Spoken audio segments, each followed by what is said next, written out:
Hello guys, welcome to another video in my channel. अभी हम जिस मैच के बारे में बात करने वाले हैं वो है कल से शुरू होने जाने वाला सुपर स्मैश का मैच, और ये है वुमेन मैच जो कि होने जा रहा है नॉर्दर्न डिस्ट्रिक्ट वुमेन और कैंटरबरी वुमेन के बीच में। तो सुपर स्मैश मतलब न्यूजीलैंड का जो डोमेस्टिक सर्किट पे T20 टूर्नामेंट्स होता है उसको ही हम कहते हैं, इसका पता ही होगा, ये मुझे बताने की ज़रूरत नहीं है। और वुमेन मैच है। मेंस मैचेस में बहुत सारी चीज़ें आपको देखने मिलेंगी, बहुत सारे अनएक्सपेक्टेड परफॉर्मर्स, ऐसी चीज़ें आपको देखने मिलती हैं।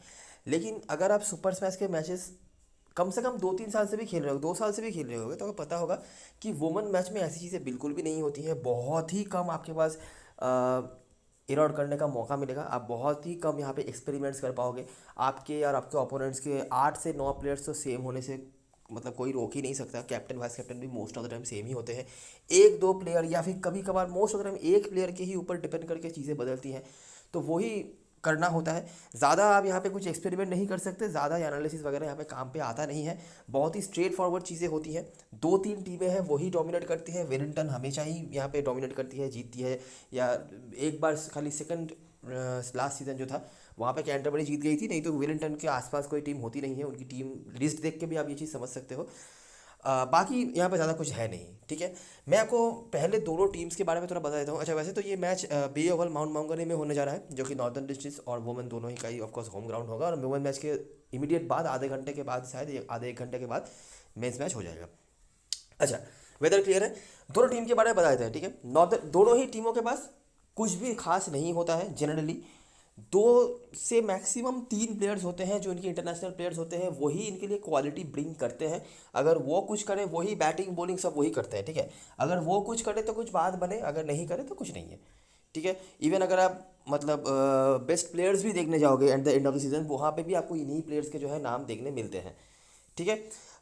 नॉर्दर्न की तरफ से हैरिडे जैसे की हो गई, और नॉर्दर्न की तरफ से प्लेयर्स नंबर जो है ये कम होते हैं।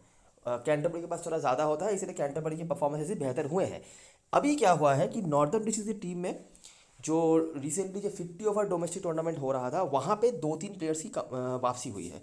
और इन 2-3 प्लेयर्स के आने के बाद और एक और प्लेयर जो एक फॉरेन प्लेयर है, उनको साइन कराने के बाद नॉर्दर्न डिस्ट्रिक्ट वुमेन की टीम ऑन पेपर बहुत स्ट्रांग दिख रही है। और ऊपर से जो मैंने बताया 2-3 प्लेयर्स, वो कैंटरबरी के लिए भी लागू होता है, लेकिन कैंटरबरी की तरफ से उन 2-3 प्लेयर्स में से भी एक प्लेयर अभी खेलने वाली है नहीं। तो ऑन पेपर जो है आपको नॉर्दर्न डिस्ट्रिक्ट की टीम जो है काफ़ी स्ट्रांग दिख सकती है। हालांकि रिकॉर्ड्स वगैरह सब कुछ जो है कैंटरबरी के सपोर्ट में होगा, लेकिन यहाँ पे कुछ चेंजेस हो सकते हैं जो हम आगे बातें करेंगे, ठीक है। पिछले सीजन की बात करें तो 6 टीमों की टेबल रही है। कैंटरबरी चौथे स्थान पर रही है। उसके पहले वाले सीजन में चैंपियन रहे थे वो, लेकिन पिछले सीजन में बहुत ही खराब परफॉर्मेंस था इनका। जो मेन 2 प्लेयर्स के ऊपर ये डिपेंड करते हैं, उतना कुछ खास उन्होंने करा नहीं था। और इनकी सबसे बड़ी कमजोरी जो रही है वो बैटिंग से रही है। हालांकि इनकी सबसे बड़ी ताकत भी बैटिंग से रही है, काफ़ी रन भी उन्होंने बनाए हैं, लेकिन वही बॉलिंग उतना बुरा नहीं कहूँगा। अगर ठीक ठाक थोड़ा बहुत रन बना दे टीम तो बॉलिंग डिफेंड कर दिया था पिछले सीजन में, लेकिन बैटिंग बहुत खराब। और दूसरी तरफ से नॉर्दर्न डिस्ट्रिक्ट की बात करी जाए तो ना तो इनके पास सही बैटिंग है, ना तो इनके पास बॉलिंग है, कुछ भी नहीं है। इसीलिए जनरली ओटा को सबसे कम साधने वाली टीम होती है, उनसे भी खराब हालत था नॉर्दर्न डिस्ट्रिक्ट की टीम का। और 6 टीमों की टेबल में उन्होंने छठे स्थान में खत्म किया था। खत्म है। आखिरी 5 मैचों की बात करें, कैंटरबरी यहाँ 5-0 से आपको आगे होते हुए दिख जाएगी और पूरा डोमिनेशन है। मतलब कैंटरबरी ने बुरा खेला था, लेकिन इतना भी बुरा नहीं खेला कि नॉर्दर्न डिस्ट्रिक्ट से भी वो नीचे रह जाए। तो वो रैंकिंग से भी आप देख ही सकते हैं, और यहाँ पे भी आप देख सकते हैं 5-0 से वो आगे थे। पिछले 2 एडिशंस में अगर बात करें, 2-2 मैचेस खेलने को मौका मिले हैं और एक ही जीत दर्ज कर पाई है वुमेन टीम, और बाकी के 3 मैचेस वो हारे हैं। सिंपल सी बात है, हर रिकॉर्ड जो है नॉर्दर्न डिस्ट्रिक्ट वुमेन के पीछे ही आपको रहते हुए दिख जाएगी। अगर हम इंडिविजुअलिटी की बात करें तो यहाँ से भी आप आइडिया लगा सकते हैं। केटलिन गरी जो इनके लिए सीजन परफॉर्मर होती है हर फॉर्मेट में, इनका ही थोड़ा बहुत था। बाकी किसी का भी बैटिंग से ऐसा कोई परफॉर्मेंस नहीं था जो आप बता सकते हैं कि नहीं देखो इन्होंने परफॉर्म करा। 20-30 रन का ही कुछ मैच में, या एक आध में 50, वो कुछ इफेक्टिव कुछ नहीं था। तो इन्हीं का खाली नाम है। कैंटरबरी की तरफ से एमी सतेट्वेट और केट एंडरसन। केट एंडरसन पहले खेलती थी नॉर्दर्न डिस्ट्रिक्ट वुमेन की टीम के होकर, ठीक है, ये याद रखना। तो अभी ये अपने दूसरे टीम के होकर खेलने आने वाली है, तो ये एक चीज़ है। और नॉर्दर्न की तरफ से बॉलिंग पे अब ब्रूक हैलिडे दिख जाएंगी, जो भी अवेलेबल नहीं है। इनके ऊपर ही डिपेंड करके सेकेंड लास्ट जो सीजन था वहाँ पे काफ़ी अच्छा करी थी नॉर्दर्न वुमेन, बैटिंग बॉलिंग सब करा था। इसके बलबूते पर उनको न्यूजीलैंड के नेशनल टीम में मौका मिला था। अभी उनका भी परफॉर्मेंस नहीं आया, बैटिंग से बॉलिंग से कुछ करा होगा उन्होंने। और नेंसी पटेल पिछले सीजन में ब्रेकआउट स्टार बनी, और स्पेशली बॉलिंग उन्होंने काफ़ी अच्छी कराई थी और काफ़ी ज़्यादा विकेट्स उन्होंने निकाली थी कुछ मैचेस में। और कैंटरबरी की तरफ से वही बात है, बॉलिंग में एक नाम तो फिर भी आपको मिल जाता है, लेकिन बैटिंग में वही जो दो नाम है उनमें से एंडरसन जो थे वो नॉर्दर्न डिस्ट्रिक्स की टीम में थे। तो ये है। एक नाम को आप यहाँ पर मिस कर रहे होंगे जो है फ्रैंकी मैक्के, जो इनके लिए सीजन परफॉर्मर होती थी, लेकिन पिछले सीजन में इनका भी कुछ खास परफॉर्मेंस रहा नहीं, तो वो ही हाल हुआ 6 टीमों की टेबल में 34 स्थान पर उन्होंने खत्म किया। अच्छा, तो ये हो गई रिकॉर्ड्स की बात है, ये हो गई जो इंडिविजुअल रिकॉर्ड्स हैं, जो टीम रिकॉर्ड्स हैं, और मोस्टली रिकॉर्ड्स आपके नॉर्दर्न डिस्ट्रिक्ट के मतलब नॉर्दर्न डिस्ट्रिक्ट को यहाँ पर ट्रेल करते हुए दिखाई रही होगी। नॉर्दर्न डिस्ट्रिक्ट यहाँ पर काफ़ी पीछे चल रही है। अभी हम मैचेस को देख लेते हैं कि पिछले कुछ मैचेस जो खेले गए हैं इन दोनों टीमों के बीच में क्या क्या हुआ है। बहुत रेलिवेंट है, मैं ऐसा नहीं कहूँगा, लेकिन थोड़ा बहुत आइडिया तो आपको मिल ही सकता है कि मैचेस कैसे हो रहे हैं और कौन से परफॉर्मर्स आपके सामने आ रहे हैं। ठीक है, बहुत रेलिवेंट शायद नहीं हो, मैं वो नहीं कह रहा, ये मैचेस उतने रेलिवेंट नहीं भी होते हैं, या आपको कुछ अगर आपको पता नहीं है, जो आपको पता तो होना चाहिए, लेकिन अगर आपको नहीं है पता तो 2-3 मैच खेल के पता आपको लग जाएगा। ठीक है ना। अच्छा, देखते हैं। तो जनवरी 2020 से हम स्टार्ट कर रहे हैं। क्राइस्ट चर्च में पहला मैच है। क्राइस्ट चर्च मतलब कैंटरबरी का घर होता है। कितना रन बना? 125, ज़्यादा स्कोर नहीं है। जहाँ पर Halliday, Lucy Boucher allrounder section में आपको मिल जाएंगी, ये बैटिंग भी ठीक ठाक कर लेती हैं अगर मौका मिले तो रन देखो फिर भी काफ़ी कम, 125 ही बना। जहाँ पर ताहू, जेसिंटा सैवेज और गैबी सलीवन जो ये कुछ बॉलर्स आपको दिख जाते हैं। कैंटरबरी की टीम ने उसको चेस कर लिया, मुश्किल से ही सही, लेकिन चेस कर लिया, जहाँ पर फ्रैंकी मैक्के जो अवेलेबल नहीं है और बाकी कोई भी बॉलर बताने लायक नहीं है। तो यहाँ से हमें जो प्लेयर्स मिल रहे हैं, मेजर प्लेयर्स, ताहू, जसिंटा सैवेज, हैलिडे और लूसी बाउचर, ये मेजर 4 प्लेयर्स मिल रहे हैं और एक लो स्कोरिंग इनकाउंटर हुआ। चलो जी, कैंटरबरी यहाँ पर जीत गई। अगला मैच और पहला मैच माउंट मांगोनी में नॉर्दर्न डिस्ट्रिक्ट की बैटिंग वापस से खराब, फिर से गड़ी ने कुछ स्टार्ट लिया, नीचे से जो लॉब उनके कीपर थे मेरे ख्याल से उन्होंने कुछ परफॉर्म करा। बॉलरों में से सिमोन्स, सैवेज, बैंक्स और एस्मसन। एस्मसन स्क्वाड में है, लेकिन रिसेंटली जो 50 ओवर के मैचेस खेले थे टीम ने, वहाँ पर उनको खिलाया नहीं गया था। हो सकता है कल खेल भी है, लेकिन खिलाया नहीं गया था। और सैवेज ये आपको कॉमन होते हुए दिख रही है। बाकी जो भी देखो बॉलर्स रहे हैं उन्होंने सब ने ही लगभग 1-2 विकेट निकाले। कैंटरबरी ने चेस फिर से कर लिया।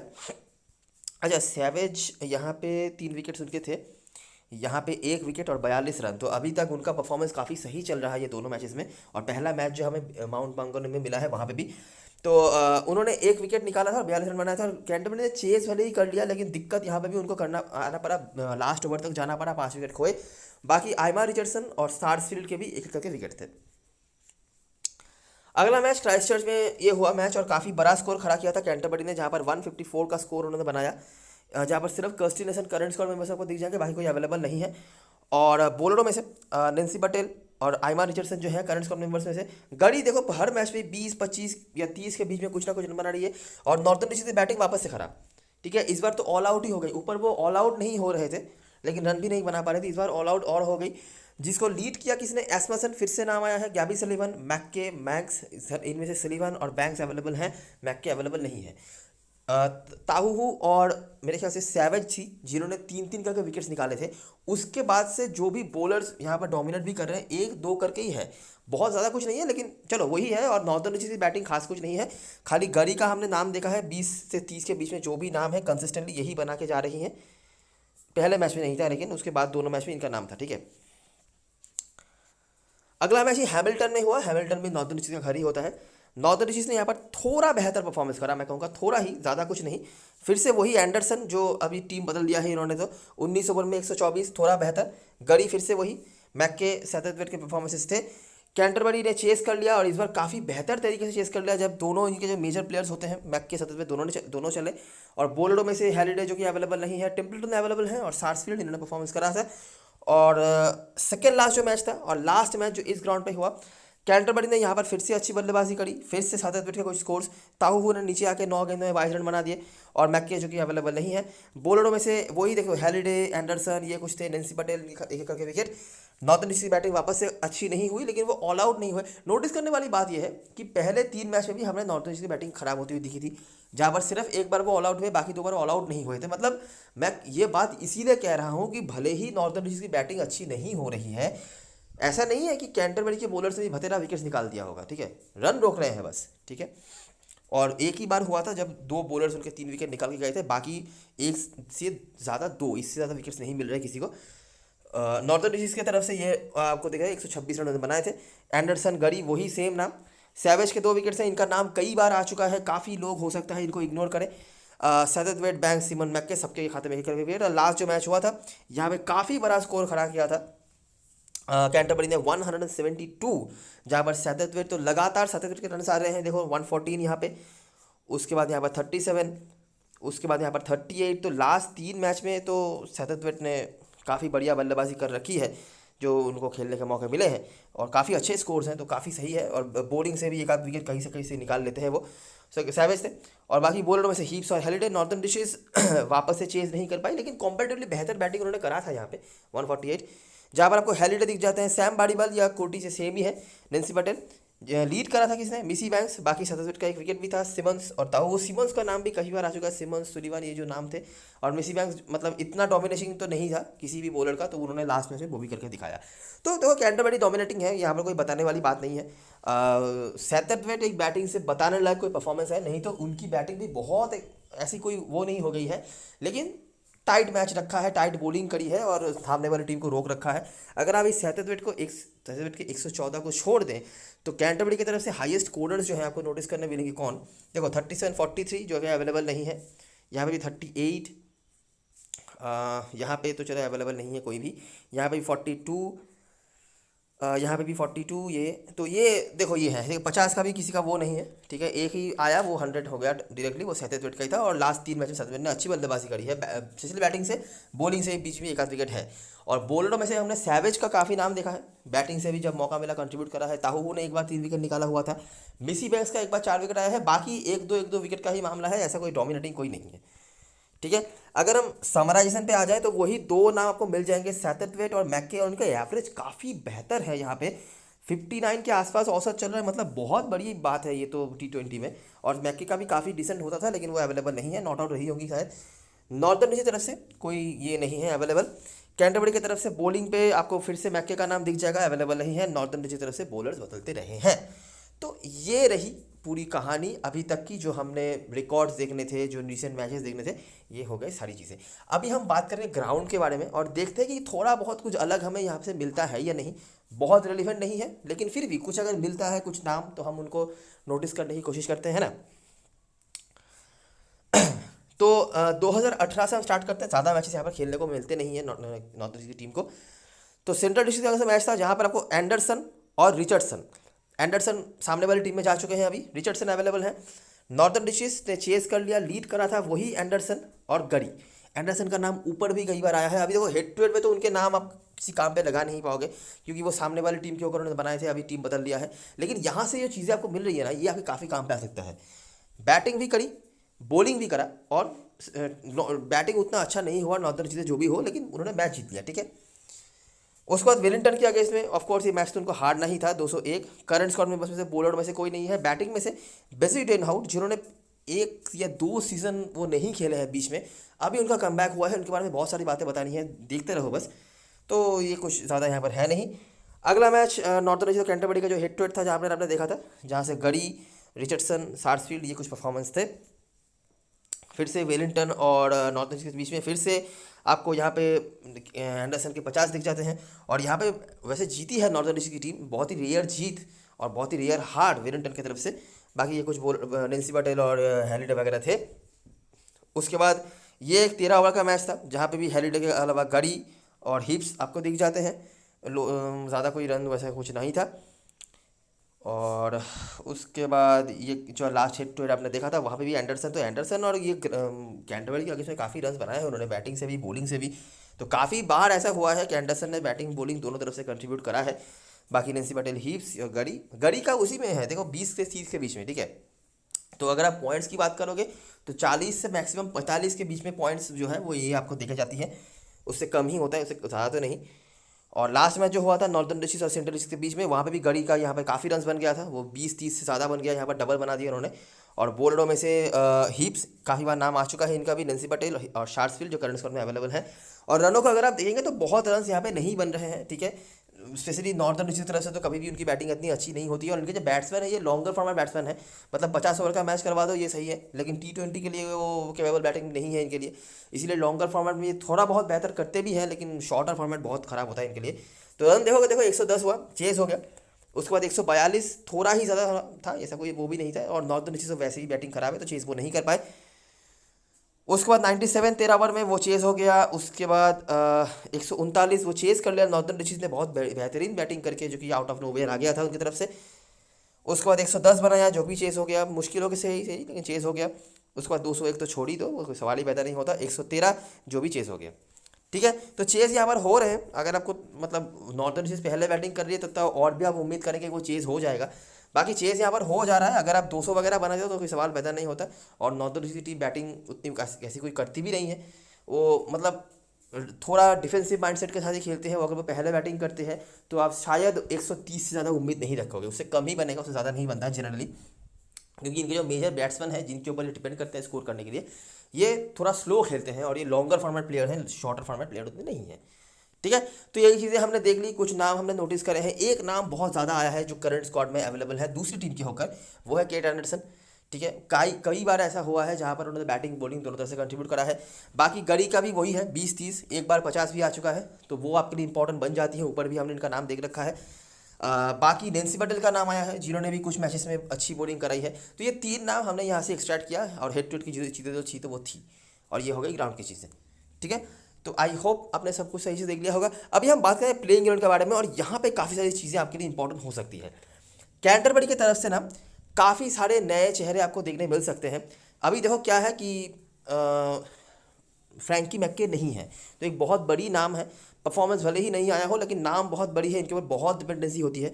तो इनका जगह तो ले लेंगे Kate Anderson, like to like change हो जाएंगी, बैटिंग बॉलिंग दोनों कर लेंगी, और ये बैटिंग सेक्शन में होंगी तो ये आपके लिए बहुत ही ईजी चॉइस हो जाती है सिलेक्शन के लिए। अगर मैं 50 ओवर फॉर्मेट में जो टीम इनने उतारी थी उसकी बात करूं, तो लॉरा ह्यूजेस जो इनके कीपर हैं ये कैप्टनसी भी कर रही थी, और एबिगेल जर्गन जिन्होंने लास्ट सीजन डेब्यू करा था मेरे ख्याल से, उनसे ओपनिंग कराई गई थी। कोई परफॉर्मेंस नहीं आया है अभी। ये ओपनिंग स्लॉट का मतलब मैं समझा देता हूँ। देखो ये दोनों से ही आप ज़्यादा कुछ उम्मीद नहीं रख सकते, लेकिन इन दोनों के ओपनिंग करने का मतलब ये है कि एक विकेट तो जल्दी आपको कहीं ना कहीं से गिरता हुआ दिख सकता है, ठीक है। तो सामने वाली टीम की जो ओपनिंग बॉलर्स होंगे वो आपके लिए इंपॉर्टेंट हो सकते हैं। इन दोनों टीमों के बीच में रिसेंटली जो 50 ओवर का भी मैच हुआ था उसके बारे में भी मैं कुछ बातें करूंगा, सुनते जाना आखिर तक। तो कुछ बातें मैं करूंगा, लेकिन ये एक चीज़ है, ठीक है। और ये दोनों भी बहुत बड़े कोई T20 प्लेयर नहीं है, तो गलत शॉट सिलेक्शन के चक्कर में या कुछ तो गलत करने के चक्कर में इनका विकेट गिर सकता है, तो इसके लिए तैयार रहना। उसके बाद केट एंडरसन, एमी सततवेट दोनों आपके लिए मस्ट हैव हो जाते हैं, और ये दोनों आपके लिए काफ़ी अच्छे कैप्टन वाइस कैप्टन के मटेरियल बन सकते हैं। सततवेट को तो आपने वैसे भी देख लिया, बैटिंग से रिकॉर्ड अच्छे हैं, बॉलिंग भी करा लेंगे। और एंडरसन का भी देख लिया आपने ग्राउंड में स्पेसिफिकली, भले ही दूसरे टीम के होकर हो लेकिन वो है। उसके बाद नेटकॉक्स, जॉडी डीन, ये दोनों होंगे। जॉडी डीन थोड़ी सी बॉलिंग भी करा लेंगे। नेटकॉक्स इनकन्सिस्टेंट है, आप शायद लेना पसंद नहीं करोगे।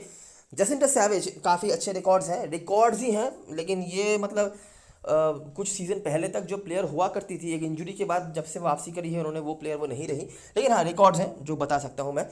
ली ताऊ बहुत ही बढ़िया फॉर्म से गुजरी हैं, इन्होंने 4 मैच में 10 विकेट निकाले हुए थे। रिसेंटली जो 50 ओवर के मैचेस चल रहे थे, हाईएस्ट विकेट टेकर रही हैं ये टीम के होकर। बैटिंग भी थोड़ी बहुत कर सकते हैं और इनको कभी भी बैटिंग में प्रमोशन मिल सकता है। बहुत ही एक unique captain vice captain option है बड़ी लीग के लिए। छोटी लीग में मत बनाना, रिस्क हो जाएगा। बॉलिंग से आप उम्मीद वैसे भी रख सकते हो, लेकिन मैं बैटिंग की बात कर रहा। उसके बाद गैबी सलीवन, मिसी बैंक्स और जेस सिमंस शायद इनका नाम है। यहाँ से रिसेंटली जो 50 ओवर का मैच हुआ था वहाँ पे क्या हुआ था मैं बता देता हूँ। देखो लॉरा ह्यूजेस ने कुछ स्टार्ट्स लिए थे, लेकिन मैंने जैसे पहले ही बताया कि ये T20 प्लेयर नहीं है, तो इन्होंने 30 और कुछ रन बनाया था 50 और कुछ गेंद पे, और एबिगेल जर्गन का विकेट जल्दी गिर गया था, 2 रन पे ही वो निपट गई थी। तो जो मैंने पहले ही आपको बताया कि दोनों जो ओपनर्स हैं, एक तो विकेट आप जल्दी गिरने का उम्मीद रख सकते हो। उसके बाद केट एंडरसन ने अच्छी बारी खेली थी, और नीचे से नेटकॉक्स, जॉडी डीन, इन दोनों ने ही अच्छी बारी खेली थी। मैं जॉडी डीन को फिर भी नहीं कह रहा स्मॉल लीग में लो, मतलब नहीं बनता है, बॉलिंग क्यों ही नहीं करेंगी ये, ऑलराउंडर सेक्शन में और है। बड़ी लीग में आप देख सकते हो अगर बैटिंग की वजह से आप देखना चाहते हो, लेकिन कोई पॉइंट नहीं बनता है क्योंकि अभी सैदत भी आ चुकी हैं वो तो जो है। तो लेकिन ये एक चीज़ है, ठीक है, ये चीज़ आप देख सकते हो कि जल्दी विकेट गिर सकते हैं। और एक चीज़ याद रखना, कैंटरबरी की टीम की जो है वो बैटिंग खराब रही थी पिछले सीजन में। अगर ये बीच में एंडरसन, सैदत ये जल्दी निपट गए कहीं पर, तो इनकी बैटिंग की नैया फिर से डूब सकती है, और इसके लिए तैयार रहना, ठीक है। तो ये एक चीज़ है, इनकी बैटिंग इन दोनों के ऊपर बहुत डिपेंड करने वाली है। नेटकॉक्स डिपेंडेबल नहीं है, ताऊ बैटिंग ऑप्शन नहीं है, ये हिट कर लेती हैं 10-12 गेंदों में 30-35 रन बना देंगी, लेकिन वो आप इनके ऊपर डिपेंडेंसी नहीं रख सकते। बाकी नीचे जो है जसिंटा सैवेज, वो बैटिंग में वो बात नहीं रही है, बाकी तो सारे बॉलर्स ही हैं, ठीक है। तो ये जो दोनों स्लॉट्स हैं इनके ऊपर बहुत डिपेंडेंसी होने वाली है, रोल आने वाला है, परफॉर्म करेंगी ना करेंगी वो तो अलग बात है, लेकिन ये है, ठीक है। और जो बॉलिंग की बात मैं कर रहा था, मतलब उस मैच में ऑफकोर्स कैंटरबरी की टीम जीती थी, लो स्कोरिंग इनकाउंटर था, लेकिन उनकी बॉलिंग बहुत बेहतरीन हुई थी। उस बॉलिंग को लीड करा था जेस सिमंस और सारा एस्मसन ने। सारा एस्मसन को ऊपर भी अपने हिट में कुछ विकेट्स निकालते हुए देखे थे, लेकिन अगर 50 ओवर मैचेस की बात करी जाए तो उस हिसाब से ये शायद स्टार्ट ना करें, लेकिन इन दोनों ने बॉलिंग बेहतर करी थी। ये सारा एस्मसन ने 3 विकेट्स निकाले थे, जो रिसेंटली 50 ओवर मैच हुआ था कुछ दिन पहले, 1 महीने भी नहीं हुआ है शायद, ठीक है। अच्छा, तो यहाँ से हमारे लिए जो प्लेयर्स बहुत इंपॉर्टेंट हो जाते हैं, सैथवेट हो जाती हैं, के एंडरसन हो जाती हैं, ताहू हो जाती है, ये 3 आप रख के चलो। जैसिंटा सैवेज रिकॉर्ड्स बहुत बढ़िया है, लेकिन वही बात है कि उनमें वो बात अभी नहीं रही, लेकिन हाँ चौथा ऑप्शन ये मेरे लिए पहले हो जाएंगी। लॉरा ह्यूजिस कीपर सेक्शन से आपके लिए डिफॉल्ट हो जाती है क्योंकि वो ओपनिंग कर रही है और दूसरे कीपर को शायद बैटिंग ना मिले। और बाकी इनके जो बॉलर्स हैं जैसे कि मिसी बैंक्स, गैबी सुलिवन, ये तो वही है, एक एक करके विकेट है, और क्योंकि पूरा फिक्सचर ही कैंटरबरी ने डोमिनेट करा है तो इनके नाम ज़्यादा हैं, ठीक है। अभी कुछ ट्विस्ट जो हैं आपको देखने मिल सकते हैं नॉर्दर्न डिस्ट्रिक्ट की टीम से। कैसे ट्विस्ट में बताता हूँ। इनके टीम में 2-3 प्लेयर्स, मैं कहूँगा 3 प्लेयर्स का इंक्लूजन हो रहा है। बेजू इडेनहाउट, सैम बरीवाल या सैम कर्टिस, ये सेम ही है, और एमंडा विलिंगटन, ऑस्ट्रेलियन ऑलराउंडर, पता ही होगा आपको। ये डोमेस्टिक में साउथ ऑस्ट्रेलियन डोमेस्टिक सर्किट में साउथ ऑस्ट्रेलिया के होकर के भी खेलती है, रिसेंटली ऑस्ट्रेलियन टीम से भी होकर आई है। तो इनका इंक्लूजन हो चुका है। ये 2 या 3 सीजन पहले ओटागो वुमेन के होकर उन्होंने साइन करा था और वहाँ पे वो खेल रही थी, और ओटागो वुमेन उस सीजन में रनर अप भी हुई थी, ठीक है। तो सब प्लेयर्स इनके तरफ से अवेलेबल थे, तो इनका रोल अभी बहुत ज़्यादा बढ़ने वाला है। और अभी अगर आप इनकी टीम को देखेंगे तो कहाँ पे वो टीम थी जहाँ पे 1-2 प्लेयर्स के ऊपर डिपेंड करना पड़ रहा था, अभी वो नंबर्स बहुत बढ़ चुका है। इनका बैटिंग बहुत बढ़िया हुआ है। अगर मैं कैंटरबरी वाला जो मैच हुआ था, जो 50 ओवर का जो टूर्नामेंट हुआ था इनका, अगर मैं उस मैच को छोड़ दूँ तो उस मैच के अलावा इस टीम ने 4 से ज़्यादा विकेट खोई ही नहीं है, ठीक है। और 300 करके तो रन बनाए हैं जब भी बैटिंग फर्स्ट करी है। और एक प्लेयर का नाम बहुत ज़्यादा बताना ज़रूरी है, वो है बेजू इडेनहाउट। 4 मैचेस में इस मैडम ने 3 बार 50+ स्कोर खड़ा किया है, एक 100 है, और एक बार जो 50+ स्कोर नहीं बना पाई है वहाँ पर वो रन आउट हुई थी। तो क्या कमाल के फॉर्म से गुजर रही है समझ सकते हो आप। ऑफकोर्स वो टीम्स ओटागो की टीम थी या सेंट्रल डिस्ट्रिक्ट की टीम थी, तो काफ़ी वीक टीम भी है, लेकिन फिर भी फॉर्म तो भाई साहब बहुत बढ़िया है। और केटलिन गरी जो कि ऑलरेडी वैसे भी आपकी टीम में हो रही थी, इनको लेने का एक और रीज़न बता देता हूँ मैं, ये भी बहुत बढ़िया फॉर्म से गुजर रही है। और लास्ट मैच जो कम्पिटिटिव मैच ये खेली है, जो 50 ओवर का मैच था, वहाँ पर इन्होंने 183 रन बनाए थे। 183, समझ रहे हो कि बहुत बड़ी बात होती है ये। उसके बाद सैम कर्टी या सैम बरीवाल, ये ठीक ठाक है, मतलब बहुत बड़े स्कोर्स इन्होंने नहीं बनाए। 30-40 के बीच में कंसिस्टेंटली स्कोर थे, शायद स्मॉल लीग में नहीं लेना पसंद करोगे। एमंडा विलिंगटन तो वैसे भी आप ले लोगे, आप इनका नाम जानते हो, सबने कैप्टन भी बनाना है काफ़ी लोगों ने इनको। उसके बाद होली टॉप जो कीपर है, उसके बाद नैन्सी बटल, टैश वैकलिन, इनके साथ बॉलिंग नहीं दी जाती है। आइमा रिचर्डसन, लूसी बाउचर, सार्सफील्ड और मरामा डाउन्स। मरामा डाउन्स खेल सकती हैं। मरामा डाउन्स जो जो 50 ओवर का मैच हुआ था जहाँ पे कैंटरबरी जीती भी थी, लेकिन उनकी बैटिंग अच्छी नहीं हुई थी, और उस बैटिंग को अच्छा नहीं करने दिया था मरामा डाउन्स ने। 4 विकेट उन्होंने निकाले थे, ठीक है। तो प्लेयर टू वॉच है। रिसेंटली इसी सेम टीम के अगेंस्ट में इन्होंने 4 विकेट निकाले हुए थे। सिर्फ उस टीम में सैथवेट नहीं खेल रही थी, बाकी सारे जो प्लेयर्स आपने ऊपर देखे कैंटरबरी की तरफ से वही प्लेयर्स थे, ठीक है। तो जो प्लेयर्स को आपको रख के चलना है, बेजू इडेनहाउट मैं कहूँगा रख के चलो, क्योंकि बहुत बढ़िया फॉर्म से वो गुजर रही है। लेकिन एक चीज़ और मैं आपको बता दूं, जैसे मैंने पहले ही भी बताया कि नॉर्दर्न डिस्ट्रिक्ट की जो टीम है, इनकी जो बैट्समैन है, बैटिंग वुमन है, ये बहुत ज़्यादा लॉन्गर फॉर्मेट प्लेयर है, ये शॉर्टर फॉर्मेट प्लेयर नहीं है, ठीक है। अभी देखना ये पड़ेगा कि यहाँ से वो कैसे कॉप अप कर पाते हैं, क्योंकि सामने वाली टीम की जो बॉलिंग है वो बहुत ख़राब नहीं है, ठीक है। बैटिंग चाहे जो भी हो, बॉलिंग बहुत ख़राब नहीं है, तो ये चीज़ एक देखना है। तो लेकिन बेजू रनर अच्छे फॉर्म पर रही है, ये मैं बता देता हूँ पहले। गड़ी का तो वैसे भी आपने देख लिया। विलिंगटन आपके टीम में होंगी, नैन्सी बटल आपके टीम में होंगी, 4 प्लेयर्स यहाँ से हो गए। आइमा रिचर्डसन हो गए। लूसी बाउचर एक और ऑप्शन है, लेकिन ऐसा कोई रिकॉर्ड वगैरह नहीं है, लेकिन हाँ ऑलराउंडर है, इनको ओपनिंग बॉलिंग भी मिलने वाली है। यहाँ से लूसी बाउचर और यहाँ से श्रिया नायडू, इन दोनों ने ओपनिंग बॉलिंग कराई थी, और जैसे मैंने पहले भी बताया इन दोनों को 2-2 करके विकेट्स मिले थे जो 50 ओवर का मैच हुआ था वहाँ पे। और माड़ा माड़ा उसने मैंने बता दिया 4 विकेट्स निकाले हुए थे, तो ये बॉलिंग काफ़ी सही हुई थी, ठीक है। और ये दोनों ने, श्रिया नायडू और लूसी बाउचर ने बहुत विकेट्स निकाले हैं रिसेंटली जो 50 ओवर के मैचेस हुए थे। तो ये दोनों की ये बॉलिंग काफ़ी अच्छी रही है, और बैटिंग से तो मैंने बता ही दिया। केटलिन गरी, बेजू इडेनहाउट, इन दोनों ने धमाका मचा के रखा है। बचा कोचा कुछड़ जो था वो सैम कर्टिस या बारीवाल, आप जो भी बोल लो, उन्होंने कर दिया, ठीक है। तो ये कुछ प्लेयर्स हैं जो फिर से मैं रिपीट कर दूँ। बेजिडेनहाउट, गरी, वेलिंगटन, रिचर्डसन, यहाँ से बाउचर, नायडू और डाउन्स, ये आपके लिए ऑप्शंस हैं। अभी देखो सब तो आप मैनेज नहीं कर सकते, और एक चीज़ और भी ध्यान में रखना है कि ये 50 ओवर के मैचेस नहीं है, ठीक है। 2020 है और 2020 में नॉर्दर्न ईस्ट उतनी बेहतर टीम नहीं रही है, तो ये भी थोड़ा ध्यान में रखना है। लेकिन फिर भी कम से कम मैं तो ये कहूँगा कि बॉलिंग ऑप्शंस को तो प्रायोरिटी आप दे ही सकते हो, बैटिंग ऑप्शंस को आप एक बार के लिए कुछ सोच भी लो, लेकिन बॉलिंग ऑप्शन, क्योंकि क्या है देखो, अगर वो स्लो भी खेलते हैं, अगर वो 20-25 रन बना देते हैं, आपकी टीम में नहीं भी है, 30-35 रन, 30-35 के पॉइंट्स आपके खोए जाएंगे। लेकिन अगर आप बॉलिंग ऑप्शंस रख लेते हो और वो आपकी क्लिक कर जाते हैं, तो वो 30-35 पॉइंट मेकअप करने में ज़्यादा टाइम नहीं लगेगा, ठीक है। तो बॉलिंग ऑप्शंस को रख के चलो, बैटिंग ऑप्शंस आप अगर स्पेस मैनेज कर पाओ तो देख लेना, ठीक है। अच्छा, बेंच पे ये दोनों हो सकते हैं, मेरे को लग नहीं रहा है इनको खेलने का मौका मिलेगा। कैप्टन वैसे चॉइस की बात करें तो सेतवेट और ताहू, ये दो ही आपके लिए ऑप्शंस बचते हैं। अगर आप प्रॉपर ऑलराउंडर की बात करो, ताहू का कभी भी प्रमोशन मिल सकता है, लास्ट मैच में भी इनको प्रमोशन मिला था, हेड टू हेड में 9 गेंद में 22 रन बनाया था, और सेतवेट आपने देख लिया। और एंडरसन जो मतलब बैटिंग सेक्शन में तो होंगी, लेकिन बैटिंग बॉलिंग दोनों कर सकते हैं। बॉलिंग थोड़ा कम कराती है, लेकिन कराती है, ठीक है, ऐसा कोई वो बात नहीं है। और बाकी बॉलरों में से मिसी बैंक्स, गैबी सलीवन, आसमेसन अगर खेलते हैं, ये सारे ही आपके लिए ऑप्शंस हैं। बहुत डोमिनेटिंग कुछ नहीं, 1-2 विकेट की बात है, अभी कौन एक लेगा कौन 2 लेगा वही देखने वाली बात होगी। नॉर्दर्न डिस्ट्रिक्ट के होकर वेलिंगटन, रिचर्डसन, ये दोनों प्रॉपर ऑलराउंडर्स होंगे। उसके बाद गडी, बेजिडेनहाउट, दोनों बैटिंग ऑप्शंस हैं। कैप्टन वाइस कैप्टन की बात नहीं कर रहा, स्मॉल लीग में, बड़ी लीग में सोच सकते हो, छोटी लीग में लग के चलो। और उसके बाद लूसी बाउचर और नायडू, बारी बाल बैटिंग में 20-30 रन की मैं बात कर रहा हूँ, कैप्टनसी के लिए नहीं है, ठीक है ना, ये टीम में रख लेना, ठीक है।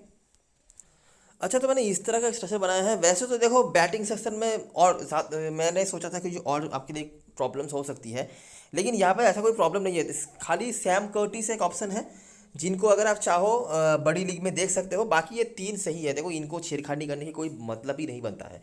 ऑलराउंडर में सेतवेट मस्ट हैव है। आइमर रिचर्डसन ऐसा कुछ नहीं है इनका रिकॉर्ड वगैरह, लेकिन दोनों तरफ से पॉइंट दे देंगी तो रख के चलो। नेंसी पटेल, रिकॉर्ड्स अच्छे हैं इस ग्राउंड पे, इन्होंने बॉलिंग काफ़ी अच्छी कराई हुई है। Lucy Boucher, Shriya Naidu opening bowling कर रही थी 50 ओवर के मैचेस में, यहाँ पे करेंगी या नहीं ये तो हमें पहला मैच देखने के बाद पता चलेगा, तो इसलिए मैंने रख रखा है। और वेलिंगटन तो वैसे भी आपकी टीम में होंगी। ये आइमा रिचर्डसन और लूसी बाउचर, इन दोनों के जगह पे अगर आप चाहो कोई एक्स्ट्रा बॉलिंग ऑप्शंस देख सकते हो, जैसे कि एस्मसन हो गई, मिसी बैंक्स हो गई, इनकी तरफ आप देख सकते हो अगर आप इनमें से किसी को देखना चाहते हो तो। एक चीज़ ध्यान में रखना, ऐसा नहीं है कि मैंने यहाँ पर 4 प्लेयर्स कैंटरबरी के रखे हैं तो मतलब इनके ही मैं अगेंस्ट टीम बना रहा हूँ।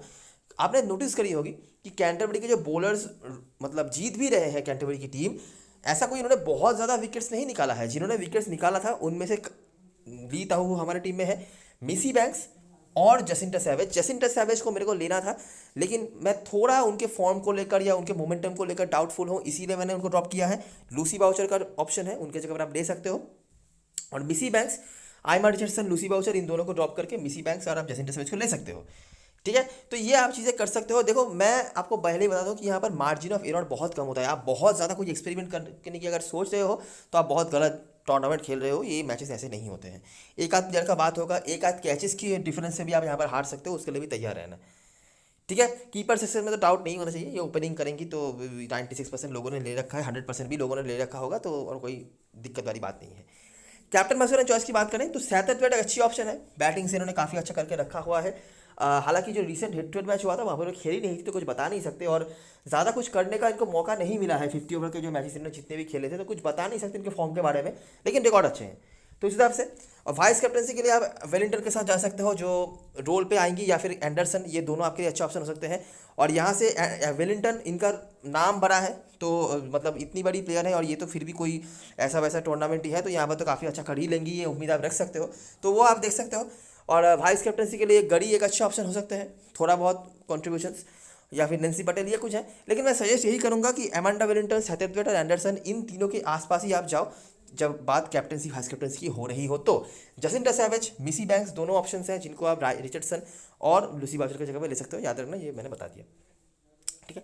तो ये रही सारी चीज़ें और सारी एनालिसिस। अगर वीडियो पसंद आया हो तो लाइक ज़रूर करना, सब्सक्राइब करना चैनल को, टेलीग्राम चैनल पे ज़रूर ज्वाइन हो जाना, क्योंकि लास्ट मोमेंट पे सारी अपडेट्स वगैरह वहीं पे आने वाली हैं। तब तक के लिए best of luck for this match and good bye for now.